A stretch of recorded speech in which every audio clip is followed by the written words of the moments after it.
আমি আল্লাহ তাআলার শুকরিয়া আদায় করছি যে আজকে রাষ্ট্রের চতুর্থ স্তম্ভের সাথে আমাদের এই ইফতার।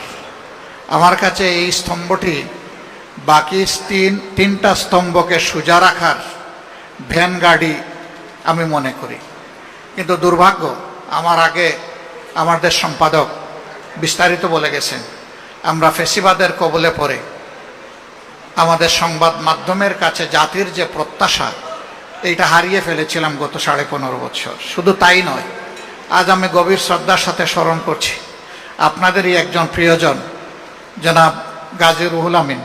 তিনি আজীবন সংবাদ মাধ্যমের স্বাধীনতার পক্ষে লড়াই করে গিয়েছেন, মানুষের অধিকারের পক্ষে লড়াই করে গিয়েছেন।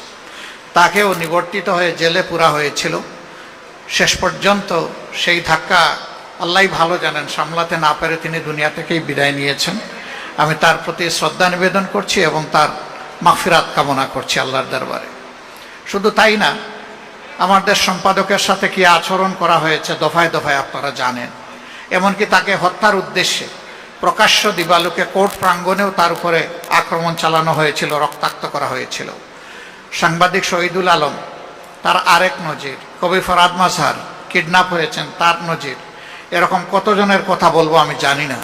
মূল উদ্দেশ্য ছিল সংবাদ মাধ্যমে যারা সত্যিকার অর্থে সাদাকে সাদা বলবেন, কালোকে কালো বলবেন, তাদের কণ্ঠগুলা স্তব্ধ করে দেওয়া, এবং তারা সফল হয়েছিল। সেই সফলতার রেশ এখনো চলছে বলে মাঝে মাঝে যেন মনে হয়।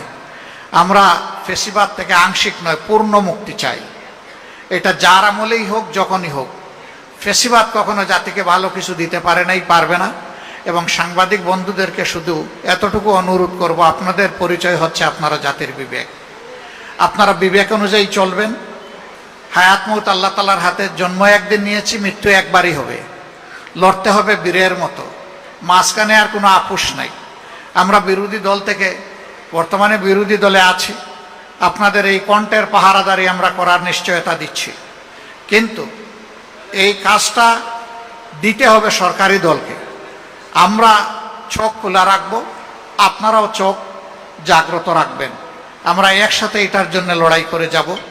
যদি এই অঙ্গটা প্রপারলি ফাংশন করে, বাকি রাষ্ট্রের 3 অঙ্গ, সাংবিধানিক 3 অঙ্গ সোজা চলতে বাধ্য হবে।